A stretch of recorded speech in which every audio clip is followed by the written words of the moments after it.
Multi slice city scanner या helical आपको idea होगा कि क्या होते हैं जी? पहले किसी को पता है इसके बारे में?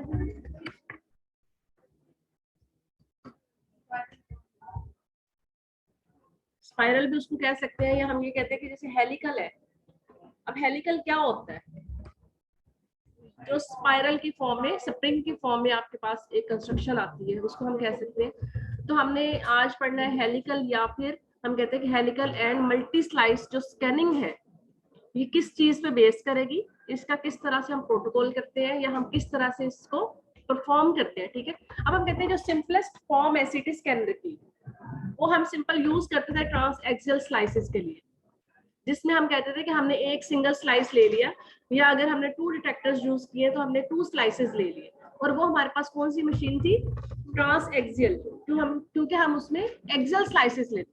बेशक हम जो अभी हेलिकल सिटी यूज कर रहे हैं या स्पाइरल सिटी यूज कर रहे हैं, उसमें भी हम एक्सियल स्लाइसेस ही लेते हैं, वो भी ट्रांस एक्सियल ही है। लेकिन दोनों में डिफरेंस ये है कि वो हमारे पास कन्वेंशनल थी, वो सिंपल सिटी स्कैनर थी।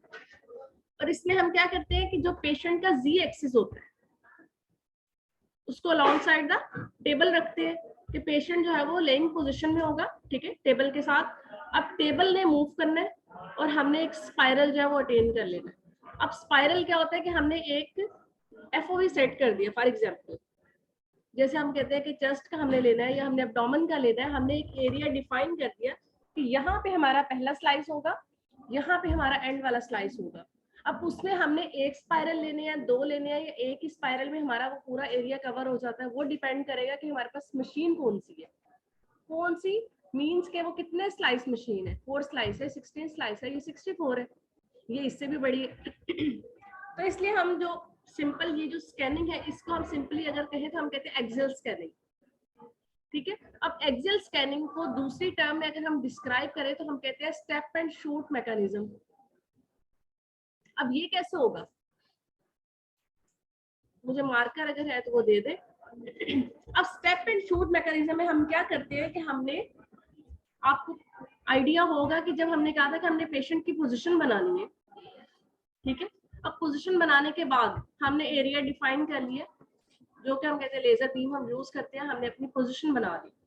उसके बाद हमने पहला स्लाइस, हम कहते हैं कि अगर हमने चेस्ट का स्कैन करना है तो हमने पहला जो स्लाइस है वो डेफिनेटली उसमें थोड़े से नेक के रीजन के स्लाइसेस लेंगे, 1-2। क्यों लेते हैं? क्योंकि हम जब पेशेंट को इंस्पायरेशन या एक्सपायरेशन के लिहाज से अकॉर्डिंग टू इंस्ट्रक्शन देते हैं, तो पेशेंट अगर इनहेल कर रहा है या एक्सहेल कर रहा है तो उसकी लंग्स की जो पोजीशन है वो थोड़ी सी चेंज होती है।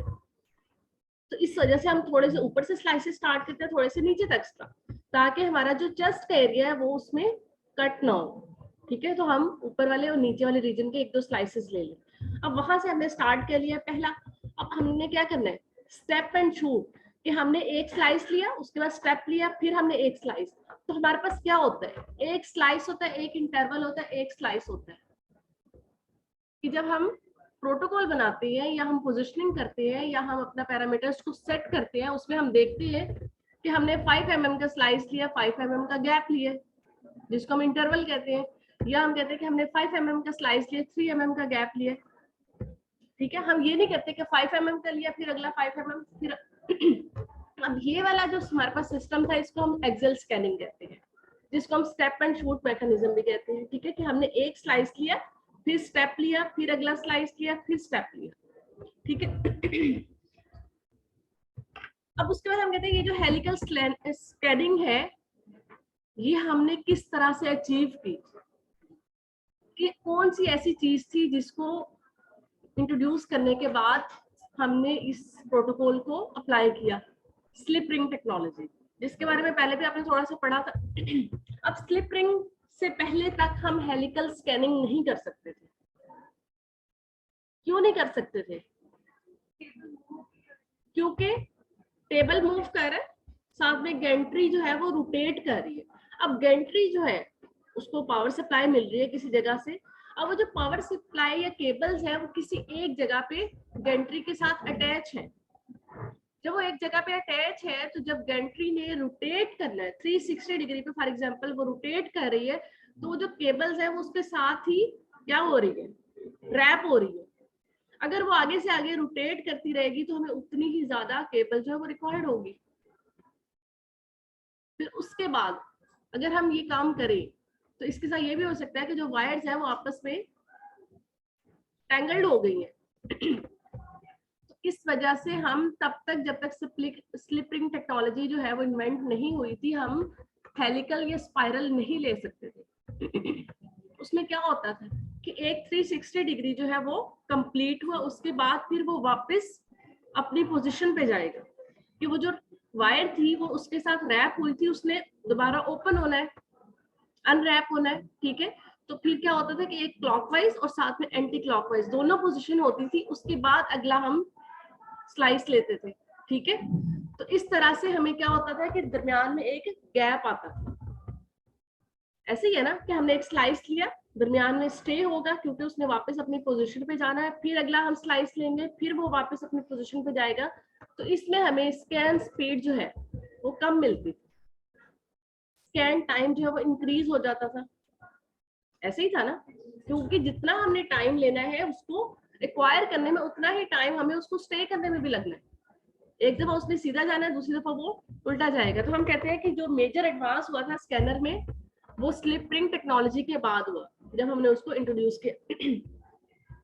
अब हम कहते हैं एक्सरे ट्यूब जो है वो, उसको हम एक हाई वोल्टेज जो है वो प्रोवाइड करते हैं, ठीक है, जिसने क्या करना है, अंदर जो उसके सारे कंपोनेंट्स हैं उसको रन कर रहे हैं। विदाउट हाई वोल्टेज हम ये काम नहीं कर सकते। अब हम कहते हैं if the equipment on the Gentry was wired directly to the external equipment, तो फिर क्या होता है, then the gantry would be able to rotate for not very much than 360 degree. कि जब वो अंदर वाले इक्विपमेंट बाहर वाले इक्विपमेंट के साथ वायर के जरिए अटैच है तो गैंट्री को 360 डिग्री से ज्यादा वो रोटेट नहीं करने देते। इसका ये मतलब है कि जब उसने एक 360 डिग्री का सर्कल पूरा कर लिया उसके बाद वो दूसरा नहीं कर सकेगा जब तक कि वो वापस नहीं जाएगा, ठीक है, विदाउट केबलिंग, ठीक है, बिकमिंग इंटेंगल्ड और ओवरस्ट्रेच।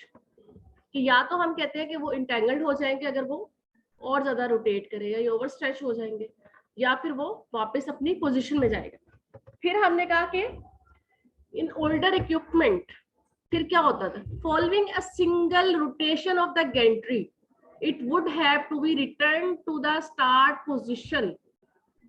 कि एक सिंगल रोटेशन के बाद मस्ट था कि वो अपनी स्टार्ट पोजीशन पे वापस जाए, किसमें, ओल्डर इक्विपमेंट, ठीक है।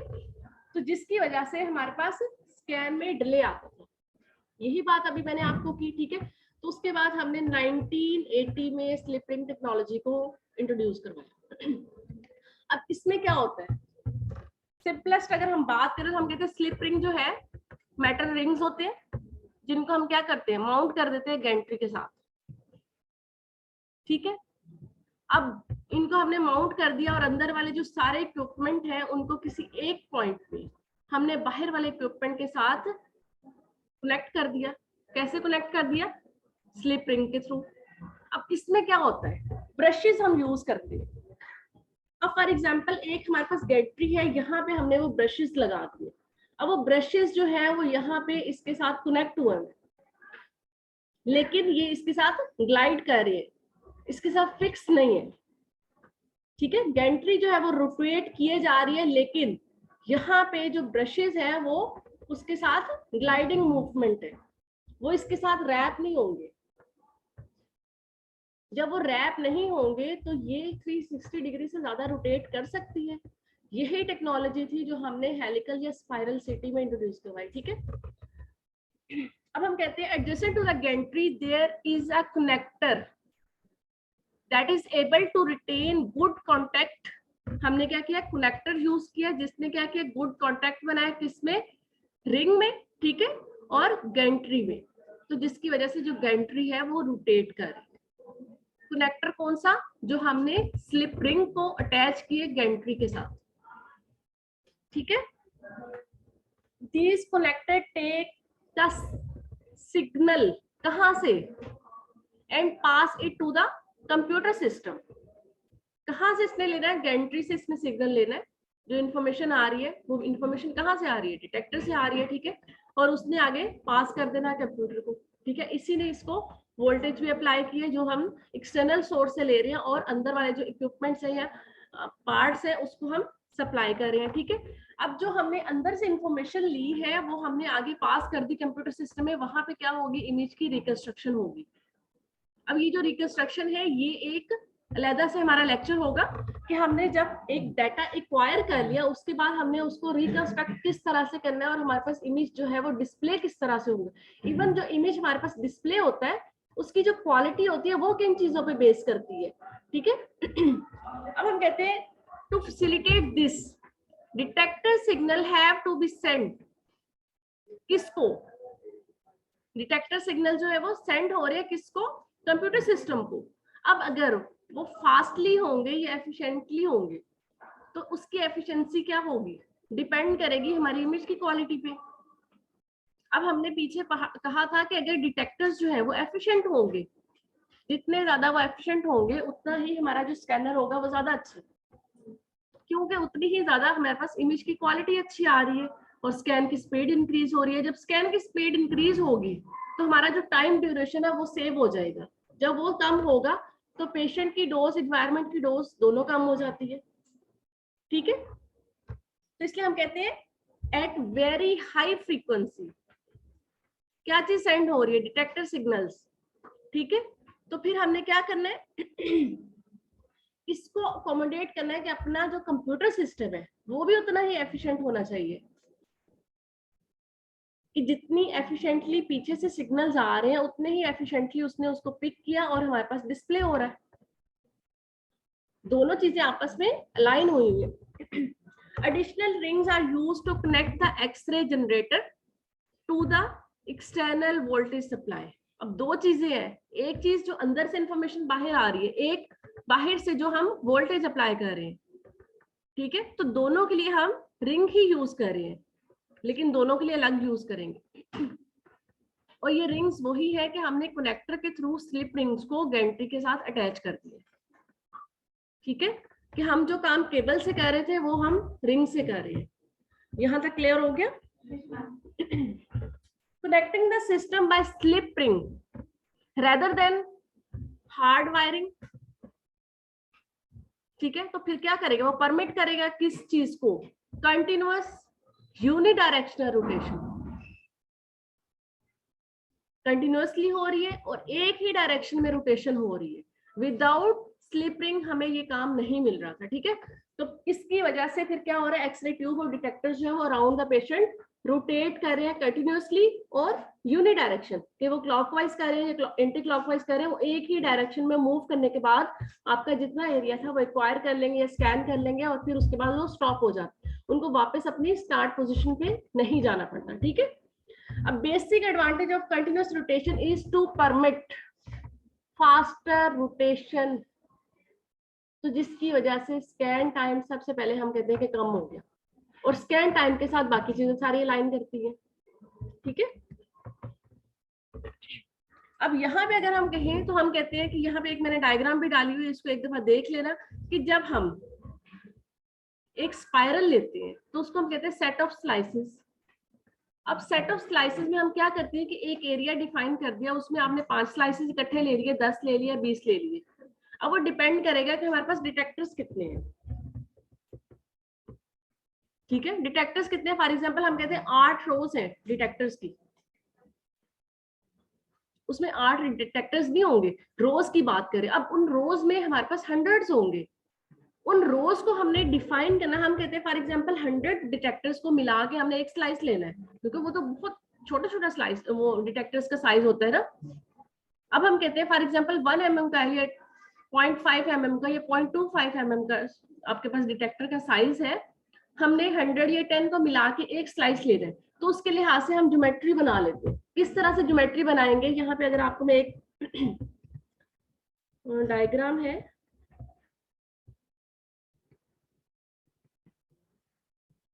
अब मार्कर आप लोगों के पास किसी के पास भी नहीं है। हम कहते हैं कि अगर फॉर एग्जांपल हमारे पास 12 रोज हैं डिटेक्टर्स की, ठीक है, तो हम क्या कर सकते हैं, उसमें हम अब ये देखेंगे रोज को डिफाइन करना है। या तो हम 12 रोज को इकट्ठा एक स्लाइस के लिए यूज कर सकते हैं, ठीक है, या हम 12 रोज को 2 पार्ट्स में डिवाइड कर दे तो 6 हो जाएगी, तो हम 2 स्लाइसेस इकट्ठे ले सकते हैं। या हम ये करते हैं कि उसको 3 पार्ट्स में डिवाइड कर ले, तो फिर क्या होगा 4 4 और 4, तो 4 के साथ एक स्लाइस, दूसरा 4 के साथ एक स्लाइस और थर्ड वन के साथ एक स्लाइस। इस तरह से ज्योमेट्री बन सकती है। या फिर हम उसको और क्या कर सकते हैं, 3 3 कर लें या 2 2 कर लें। तो अगर हम 2 2 करेंगे तो हमारे पास 6 सेट बन जाएंगे, तो हम 6 स्लाइसेस एक साथ ले सकते हैं। ऐसे ही है ना। तो ये हमारे पास ज्योमेट्री डिपेंड करेगी कि हमारे पास जो डिटेक्टर्स हैं उनकी रोज और कॉलम्स किस तरह, ठीक है। अच्छा, उसके बाद हम कहते हैं कि if the gantry can rotate, कहाँ पे 360 डिग्री से अगर ज्यादा वो रोटेट कर सकते हैं, little more than 360, then the maximum rotation speed जो है वो थोड़ी सी लिमिटेड हो जाएगी। कैसे? क्योंकि गेंट्री की जो स्पीड होती है वो पिच के साथ भी होती है। अब पिच क्या चीज है? जैसे हम कहते हैं साउंड, आवाज की एक पिच होती है, वो क्या होती है? तो यहाँ पे क्या होगी, टेबल की मूवमेंट होगी, ठीक है, पर रोटेशन, और हम उसको डिवाइड कर देते हैं किसके साथ, स्लाइस थिकनेस के साथ, तो वो हमारे पास आ जाती है पिच। अब पिच हमने कम रखनी है या ज्यादा रखनी है, इस पे भी डिपेंड करेगा कि हमारा स्लाइस जो है वो किस तरह का आता है, ठीक है। अभी मैं आपको थोड़ा सा बताती हूँ पिच की। अगर हम यहाँ पे एक फार्मूला देखें तो हम कहते हैं pitch is equal to table movement पर rotation divided by slice thickness, कि हमने कितनी स्लाइस थिकनेस ली है, ठीक है। तो यहाँ पे मैंने एक डायग्राम डाली है जिसमें पिच 1 और पिच 2 की एक एग्जांपल दी हुई है। अब पिच 1 अगर हम कहते हैं पिच जो है वो 1 है, तो इट्स मीन कि हमारे पास फॉर एग्जांपल के तौर पे मैं आपको बता रही हूँ कि हम ये कहते हैं कि टेबल की जो मूवमेंट पर रोटेशन थी वो भी 10 mm है, और नीचे जो स्लाइस थिकनेस है वो भी 10 mm है, तो हमारे पास पिच कितनी आएगी 1। अब अगर हमने 2 लेनी है तो फिर क्या होगी, 10 डिवाइडेड बाय 5, तो स्लाइस थिकनेस हमने कम कर दी है, टेबल की जो मूवमेंट पर रोटेशन है वो उतनी ही है, और स्लाइस थिकनेस अगर 5 हो जाए या उसका हाफ हो जाए जो हमने ऊपर वैल्यू ली है, ठीक है, तो हमारे पास पिच की जो वैल्यू है वो 2 हो जाएगी, मींस के पिच जो है वो इंक्रीज हो रही है। अब इसका हमारे पास फायदा क्या है कम या ज्यादा करने का?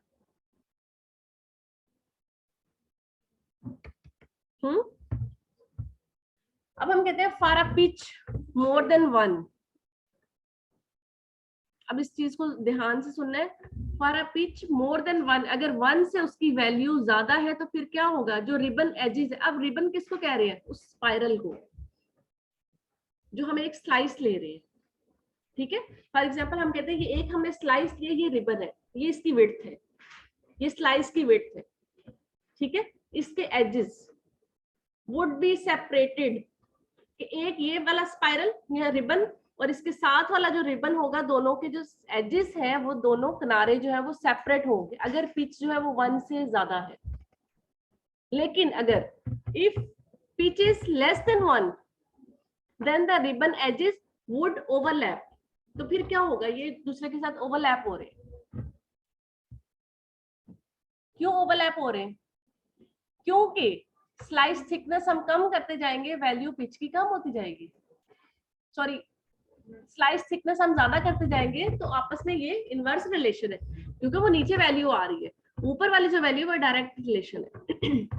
अब हमारे पास क्या है कि अगर अब हमारे पास जो स्पेसिफाइड या अच्छी पिच होती है वो 1 या उससे थोड़ी सी ज्यादा है, ये भी नहीं कि आपने 5-10 पिच सेट कर ली है या आपने पॉइंट्स में सेट कर ली है, ठीक है, इवन अगर 1 हम कहते हैं तो वो एक अच्छी एफिशिएंट पिच होती है, ठीक है, उस टेबल।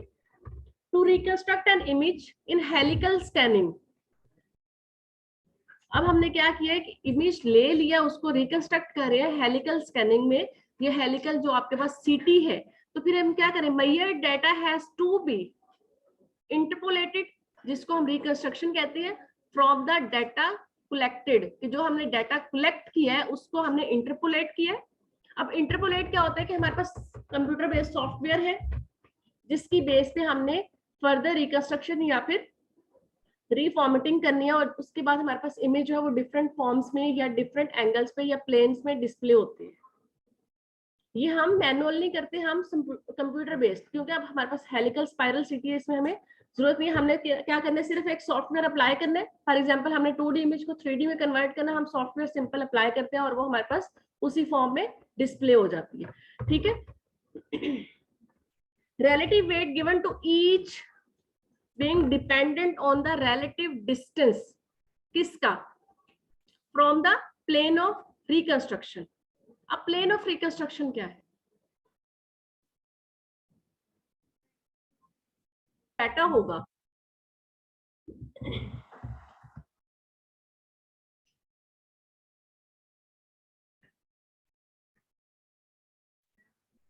अच्छा अब हम कहते हैं कि अगर हमारा हेलिकल जो स्कैनर है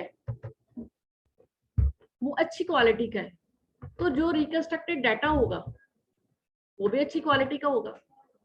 ठीक है, एक हमने 4 स्लाइस लिया, एक हमने 16 स्लाइसेस लिए।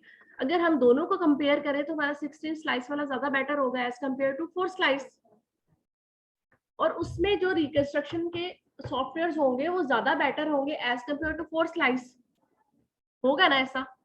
तो हमारे पास जो इमेज डिस्प्ले होगा वो इस चीज पे भी बेस कर रहा है। हमने बेशक सॉफ्टवेयर सेम यूज कर लिया दोनों में, लेकिन इमेज की क्वालिटी उस डाटा पे बेस करेगी जो हमने पहले एक्वायर किया था।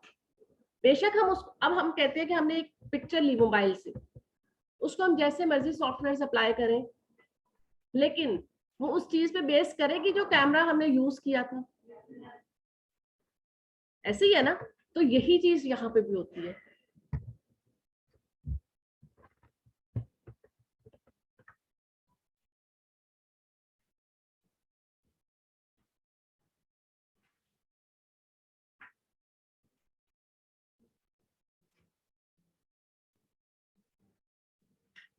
अच्छा, उसके बाद हम कहते थे positions eight which sections can be reconstructed. Position कौन सी, कि हमने जहां से इमेज लिया है वो वाली पोजीशन, वो defined area. The position eight which sections can be reconstructed, कि हमने जिस जगह से जो एरिया था या स्लाइस था उसको रिकंस्ट्रक्ट किया। Can be anywhere with in the scanned volume, वो जो पूरा वॉल्यूम था स्कैन हमने किया उसमें वो कहीं भी हो सकता है। जब हमने फॉर एग्जांपल हमने 100-200 स्लाइसेस इकट्ठे लिए, ठीक है, तो वो जो हमने स्लाइसेस इकट्ठे लिए हैं वो जब वॉल्यूम पड़ा हुआ है तो उसमें वो कहीं भी हो सकते हैं। ठीक है, other than for a short distance at the start और at the end of the scan for which the data are not available for the interpolation, कि जो बिल्कुल स्टार्ट का था और बिल्कुल एंड का था, मे बी वो वाला जो डाटा था वो हमारे पास इंटरपोलेशन के लिए ना प्रेजेंट हो। किस तरह से, कि कभी ये हो सकता है कि बिल्कुल स्टार्ट में, अब फॉर एग्जांपल हम कहते हैं कि हमने एक चीज स्टार्ट की है या आपने लेक्चर लेना स्टार्ट किया, अगर आप अभी हमने लेक्चर स्टार्ट किया है और आपने उसको अभी सुनना स्टार्ट नहीं किया, मतलब आप थोड़ा सा माइंड आपका कहीं पे और था, ध्यान आपका कहीं पे और था, 1 मिनट 2 मिनट आपको लगे, उसके बाद आपने क्लास में इंटरेक्ट करना स्टार्ट किया, तो जो स्टार्ट में मैंने 1-2 लफ्ज बोले या बातें की वो आपको याद होंगी, मिस हो गई। इसी तरह एंड पे हम थक गए, एग्जॉस्ट हो गए, दरमियान में आपको सारा डाटा मिल गया, एंड वाला भी रह गया। तो यहाँ पे हम ये कहते हैं कि कभी ऐसा हो सकता है कि जो शॉर्ट डिस्टेंस स्टार्ट का और एंड का है वो डाटा जो है वो इंटरपोलेशन के लिए अवेलेबल नहीं है। तो एक ये भी रीजन होती है कि हम एंड के और आखिरी जो स्लाइसेस होते हैं और जो स्टार्ट वाले स्लाइसेस होते हैं वो एक्स्ट्रा ऐड करते हैं अपने वॉल्यूम में, ताकि जो हमारा रिक्वायर्ड फील्ड है वो हमें पूरे का पूरा मिल जाए। समझ आइए यहाँ तक? दिस मीन्स, अब इसके एग्जांपल हम कर लेते हैं, दैट इफ अ 300 mm, अब एग्जांपल को ध्यान से, जो मैंने अभी बात की उसकी एग्जांपल में आपको दी। हम कहते हैं कि अगर 300 mm लॉन्ग वॉल्यूम हो जिसको हमने स्कैन किया है, 300 mm लॉन्ग वॉल्यूम आपने स्कैन किए विद 10 mm स्लाइस विड्थ, तो हमारे पास टोटल कितने स्लाइस हो जाएंगे? 30। And a pitch of 2, pitch अगर 2 है तो हम कैसे निकालेंगे स्लाइस की थिकनेस? स्लाइस की थिकनेस तो हमें निकली हुई है, मैं बता रही हूँ आपको 10 mm है, पिच भी निकली हुई है। तीसरी हम कौन सी चीज निकाल सकते हैं? कैसे निकलेगी? कितनी होगी? 2 मल्टीप्लाई बाय 10 हो जाएगा ना। तो फिर हमारे पास कितनी आ जाएगी टेबल की रोटेशन? 20। अब आपने ध्यान से, हम कहते हैं कि हमारे पास 3 mm लॉन्ग वॉल्यूम है जो हमने एक्वायर किया, जिसमें हमारे पास स्लाइस की थिकनेस कितनी है? 10 mm, ठीक है, उसकी विड्थ है जो। उसके बाद हम कहते हैं पिच कितनी है? 2। There will have been only 15 rotations. कैसे?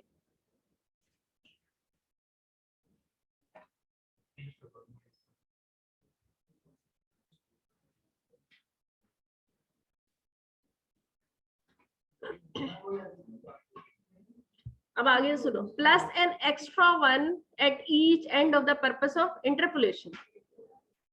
तो वो जो हमने ऊपर बात की कि स्टार्ट और एंड से थोड़ा डाटा जो है वो रह गया, तो दरमियान में जो हमारे काम के स्लाइड वो रोटेशन थी वो 15 थी, जो जिसको हमने एक्वायर किया। वैसे जो इसकी वो आपके पास रोटेशन आनी चाहिए थी वो 20 आनी चाहिए थी, ठीक है। Plus an extra one at each end of the purpose of interpolation, ठीक है। अब हम कहते हैं फ्रॉम द मेजर्ड डाटा, जो हमने मेजर्ड डाटा 300 mm लिया है, लॉन्ग वॉल्यूम जो लिया है, उसमें से हम कहते हैं 30 जो है वो हमने कंटिन्यूअस सेक्शंस ले लिए, ठीक है। ईच सेक्शन जो है वो 10 mm का ठीक है, और उसको हमने आगे रिकंस्ट्रक्ट किया। अब रिकंस्ट्रक्ट करने के बाद उसी एक्सियल डाटा को हम कॉर्नल या सेक्शुअल में रिकंस्ट्रक्ट कर सकते हैं, और हम उस 30 स्लाइसेस के, ठीक है, जो 30 हमारे पास स्लाइसेस थे उसको हम 60 भी बना सकते हैं जब हम उसको रिकंस्ट्रक्ट करेंगे। किस तरह से कि हम 10 की जगह 5 mm का स्लाइस ले लें। ये हम काम रिकंस्ट्रक्शन में कर सकते हैं, हमें दोबारा से वॉल्यूम लेने की जरूरत नहीं है। इसी तरह जब हम कॉर्नल बनाएंगे तो हम 30 की जगह उसको 15 स्लाइसेस भी बना सकते हैं, क्योंकि हमारे पास एक वॉल्यूम पूरा आ गया है, ठीक है। हाँ, ये नहीं हो सकता कि अगर आपके पास वॉल्यूम नहीं है और आपके पास सिंपल 30 स्लाइसेस हैं और 30 से हमने रिकंस्ट्रक्शन करनी है, वो नहीं हम कर सकते, ठीक है। अब हम कहते हैं although the position of the reconstructed sections can be selected, कि जो हम रिकंस्ट्रक्टेड सेक्शंस बना रहे हैं उसकी पोजीशन हम सिलेक्ट कर सकते हैं। किस तरह से?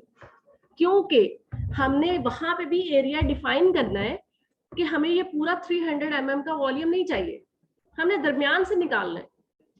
आप ऊपर वाला स्टार्ट पोजीशन और एंड पोजीशन निकाल लें, हमें पता है यहाँ पे कोई पैथोलॉजी पड़ी है, ऊपर भी ठीक है नीचे भी ठीक है, तो हम ये पोजीशन दोबारा से खुद भी डिफाइन कर सकते हैं, ठीक है ना। जैसे हमने एब्डोमेन का स्कैन किया, अब हमें पता है लीवर में मेट्स पड़े हुए हैं, हमने लीवर को फोकस करना है, हम नीचे वाला एरिया रहने दें, सिर्फ लीवर के जितना वॉल्यूम बनता है उसको लेके आप रिकंस्ट्रक्शन करके उसमें स्लाइसेस बना लें, तो हम दोबारा से उन स्लाइसेस की पोजीशन को डिफाइन कर सकते हैं, ठीक है।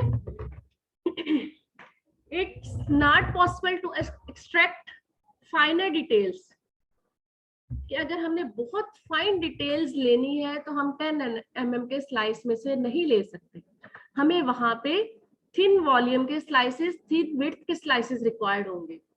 फॉर एग्जांपल, अगर एक जगह पे कोई मेट्स पड़े हुए हैं या कोई मैस पड़ा हुआ है, कोई एबनॉर्मेलिटी पड़ी हुई है, अब उसका स्लाइस ही 5 mm है, तो क्या हमें वो 10 mm के स्लाइस में नजर आएगा? नहीं आएगा। तो हमें 5 mm की पैथोलॉजी को देखने के लिए उससे छोटे स्लाइसेस बनाने पड़ेंगे, जो कि 2 mm हो सकता है या 3 mm हो सकता है, या इवन आप उससे भी छोटा उसको बनाना चाहें तो आप बना सकते हैं। तो ये हम काम कहाँ पे करेंगे? रिकंस्ट्रक्शन में करेंगे। हम दोबारा से स्कैन नहीं करेंगे, हम पेशेंट को दोबारा से एक्सपोजर नहीं देंगे, ठीक है। उसके बाद हम कहते हैं ये जो हेलिकल स्कैनिंग, हाँ अभी सारी हम पढ़ रहे थे, इसके कुछ ना कुछ एडवांटेज होते हैं कि हम इसको अपनी लाइफ पे अप्लाई कर रहे हैं। सबसे पहला एडवांटेज, मैं बार बार आपको कह रही हूँ स्कैन स्पीड, ठीक है। अब स्कैन स्पीड की वजह से मेजर एडवांटेज ये होता है कि हमारा जो रेडिएशन का एक्सपोजर है वो कम हो गया, पेशेंट का भी कम हो गया, जो वर्कर वहां पे टेक्नोलॉजिस्ट है उसका भी कम हो गया, एनवायरनमेंट का भी कम हो गया, ठीक है। अब हम कहते हैं अ स्कैन ऑफ चेस्ट, अब पिच कितनी है इसकी 1.5, कि अगर हम फॉर एग्जांपल चेस्ट का स्कैन करते हैं और उसकी पिच कितनी है 1.5 है और स्लाइस की थिकनेस कितनी है 10 mm है, तो फिर क्या होगा, 10 mm would take between 15 to 20 seconds at rotation speed of 1 rotation per second। अगर हम ये कहते हैं कि हमारे पास जो रोटेशन स्पीड है 1 रोटेशन पर सेकेंड हो, तो टोटल 15 से 20 सेकेंड्स में या रोटेशंस में हमारा जो चेस्ट का स्कैन है वो कंप्लीट हो जाता है। कि एक सेकंड में एक रोटेशन हुई तो 20 सेकंड्स में 20 रोटेशंस हो जाएंगी और हमारे पास पूरा जो चेस्ट का एरिया है वो स्कैन हो जाता है। इतनी ज्यादा इसकी स्कैन स्पीड होती है कि हमने 20 सेकंड्स में अपना जो एरिया है वो एक्वायर कर लिया, ठीक है। तो यही हमारे पास बेनिफिट होता है कि हम यहाँ पे, वहां पे हमें 2-3 मिनट लग रहे थे, जबकि हमने यहाँ पे आधे मिनट से भी कम टाइम में एक पूरा चेस्ट का एरिया स्कैन कर लिया। उसके बाद हम कहते हैं for example a scan of chest at pitch कितनी है 1.5, स्लाइस कितना है 10 mm, तो फिर हमारे पास क्या है 1 रोटेशन पर सेकंड। अब इसी को अगर हम एब्डोमेन के लिए अप्लाई कर दें तो फिर ये एरिया, वो जो टाइम है वो थोड़ा सा इंक्रीज होगा, क्यों, क्योंकि हमारे पास वॉल्यूम इंक्रीज हो रहा है, तो फिर ये मे बी 20 to 25 सेकंड हो जाए, जहां पे हमने कहा था 15 से 20 सेकंड है, ठीक है। बेशक पिच भी सेम है, हमारे पास स्लाइस की थिकनेस भी सेम है, लेकिन हमारे पास जो वॉल्यूम है वो ज्यादा हो गया, ठीक है। तो इसकी वजह से हमारे पास जो पेशेंट की मतलब आप ये कह लें कि रेडिएशन डोज थी वो स्कैन स्पीड की वजह से कम हो गई।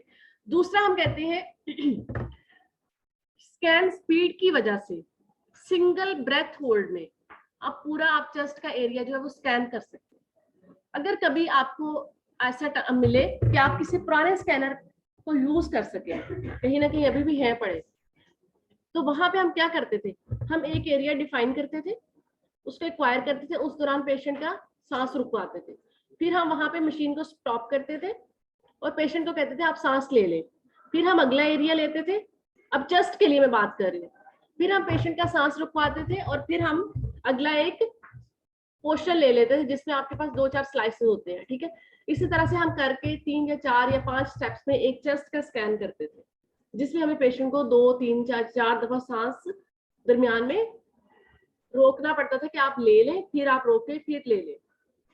लेकिन क्योंकि वहां पे हमें डेफिनेटली अगर आप एक पेशेंट को कहेंगे 2 मिनट के लिए 3 मिनट के लिए सांस रोक लें तो वो रोक सकता है, वो भी ऐसा पेशेंट जो चेस्ट के लिए आया है, तो डेफिनेटली उसको तो पहले ही प्रॉब्लम है, शॉर्टनेस ऑफ ब्रेथ हो सकती है, उसको सांस लेने में मसला हो सकता है। इवन ऐसे पेशेंट्स होते हैं जैसे उसको आप बिल्कुल सीधा लेटाएंगे उसका सांस फूलना शुरू हो जाता है, ठीक है।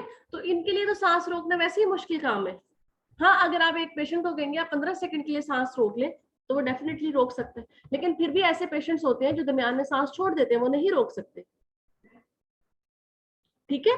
तो इस वजह से हमारे पास क्या हुआ कि स्कैन स्पीड जैसे ही कम हुई, हमने एक सिंगल ब्रेथ होल्ड में पेशेंट का स्कैन कर दिया चेस्ट का, ठीक है। तो फिर उसकी वजह से वो जो मिस रजिस्ट्रेशन हो रही थी स्लाइसिस की, उसका जो रिस्क है वो कम हो गया। अब ये मिस रजिस्ट्रेशन क्या है,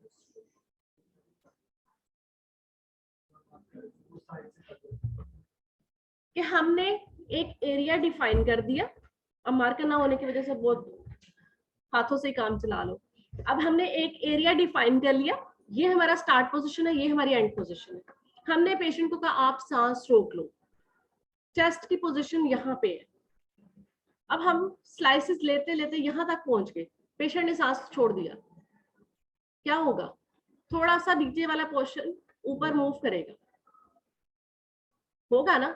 तो अब हम यहाँ पे थे, अब ये वाले जो स्लाइसेस ये हमने ले लिए, लेकिन जब नीचे से ऊपर गया तो हम समझो दोबारा ऊपर चले गए और हमने ये स्लाइसेस दोबारा ले लिए, ओवरलैपिंग हुई, और कभी ये भी हो सकता है कि मिस कर दें हम दरमियान से, कि हम यहाँ तक पहुंचे थे, पेशेंट ने जैसे सांस लिया दोबारा खुद ही रोक लिया, हम यहाँ पहुंच गए, दरमियान में छूट गया। इस तरह की जो ओवरलैपिंग या मिस रजिस्ट्रेशन थी वो चांसेस कम हो गए यहाँ पे।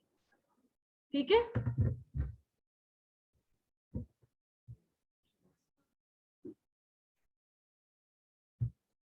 अच्छा उसके बाद हम एक दूसरा एडवांटेज पढ़ लेते हैं, रिड्यूस कंट्रास्ट मीडियम। कि जो हम कंट्रास्ट मीडियम यूज करते हैं, अब ये कंट्रास्ट क्या होता है, आइडिया है इसके बारे में थोड़ा सा? हमें पता है कि कंट्रास्ट जो है वो मोस्टली हम आयोनिक और नॉन आयोनिक यूज करते हैं, लेकिन अभी हम जो ज्यादा रूटीन में यूज करते हैं वो नॉन आयोनिक होते हैं, क्योंकि आयोनिक के जो डिसएडवांटेज होते हैं वो बहुत ज्यादा होते हैं। तो जो हम नॉन आयोनिक कंट्रास्ट यूज करते हैं, असल में इसका फायदा क्या है कि हमने यहाँ पे यूज क्यों करना है? कोई ऐसी पैथोलॉजी जो पेशेंट में पड़ी है उसको हमने इनहेंस करना है, या हमने उसको हाईलाइट करना है, या उसके हमने बाउंड्रीज देखनी है, उसकी हमने डेप्थ देखनी है, उसकी ग्रोथ देखनी है, तो उसके लिए हम कंट्रास्ट यूज करते हैं। क्योंकि कंट्रास्ट ने क्या करना है, उस पैथोलॉजी को पूरा अलाइन कर लेना है, या आप ये कह लें कि उसको इनहेंस कर देना है। कंट्रास्ट ने उसके अंदर जाके एक्यूमुलेट होना है, तो जिसकी वजह से वो नॉर्मल टिश्यू से इनहेंस हो जाता है।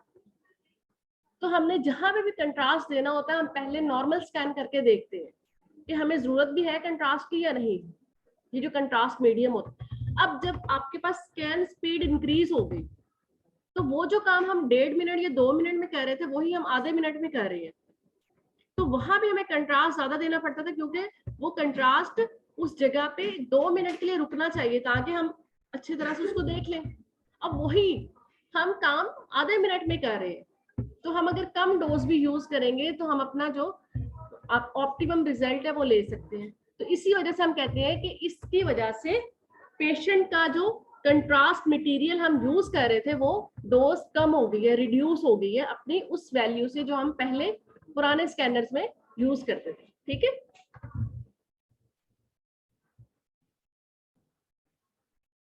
उसके बाद हम कहते हैं कि अगर हम ये जो मल्टी स्लाइस हेलिकल स्कैनर्स है, इसमें पिच को 1 से अगर इंक्रीज कर दे, 1 से कम तो मैंने आपको बताया था कि उसमें ओवरलैपिंग हो जाती है, वो तो हम करेंगे नहीं। अगर हम 1 से ज्यादा कर दें, 1.5 कर दें या 2 कर दें या 1 हम रख लें, तो इसका क्लियर एडवांटेज होता है किस तरह से कि रिड्यूस करता है एक्सपोजर टाइमिंग को। क्योंकि जब पिच इंक्रीज होगी तो हमारे पास रोटेशन पर सेकंड जो वो इंक्रीज होगा, जब रोटेशन पर सेकंड इंक्रीज होगा स्कैन स्पीड डेफिनेटली इंक्रीज हो जाएगी, तो फिर हमारे पास एक्सपोजर टाइमिंग जो है वो रिड्यूस हो जाएगी। ये चीजों को आपस में लिंक करते हैं हम। ठीक है, तो जब वो लिंक होगी, एक्सपोजर टाइम जो है वो कम होगा, तो पेशेंट की रेडिएशन डोज जो है वो रिड्यूस हो जाएगी। तो इसलिए पिच का भी इसके साथ इफेक्ट होता है। जिस स्कैनर की पिच ज्यादा होगी वो स्कैनर उस स्कैनर से ज्यादा अच्छा होगा जिसकी पिच कम हो। जिसकी पिच 1 से कम है या सिर्फ 1 है, ठीक है, और जिसकी पिच हम 1 से ज्यादा 1.5, 2 या 2.5 हम सेट कर सकते हैं, वो स्कैनर ज्यादा एफिशिएंट होगा। मैम स्लाइस थिकनेस पे तो कम होती है, जरूरी तो नहीं है। आप स्कैनर पर रोटेशन इंक्रीज करें, स्लाइस थिकनेस आप 10 ही रख लें, ऊपर वाली वैल्यू को जब आप इंक्रीज करेंगे नीचे वाली को आप सेम रख लें, तो पिच की वैल्यू इंक्रीज होगी। वो तो आप कम उसको तब करेंगे ना जब आपने ऊपर वाली वैल्यू को फिक्स करना है, फिर आपकी पिच की वैल्यू इंक्रीज होगी। आप एक चीज को फिक्स कर लें, दूसरी को इंक्रीज करें, डेफिनेटली जो आपके पास डायरेक्ट रिलेशन है वो भी इंक्रीज होती जाएगी। ठीक है, तो ये इस तरह से हमारे पास आता है। अब लेकिन फिर मैंने आपको कहा था कि हम ये भी नहीं कि पिच को 5-10 पे सेट कर लो। क्यों? As pitch is increased resolution जो है वो रिड्यूस होगी।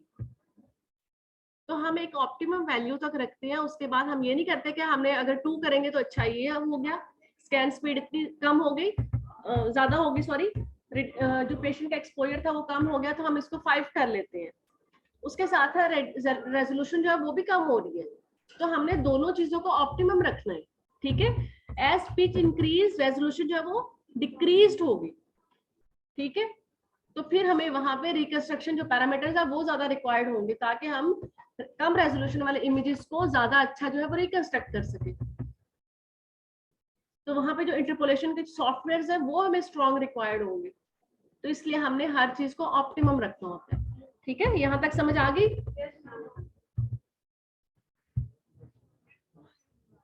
इसीलिए अगली जो लाइन है, इंक्रीजिंग पिच अबव देन 2, अगर हम 2 से उसको ज्यादा करें तो अनएक्सेप्टेबल इमेज क्वालिटी हो जाएगी,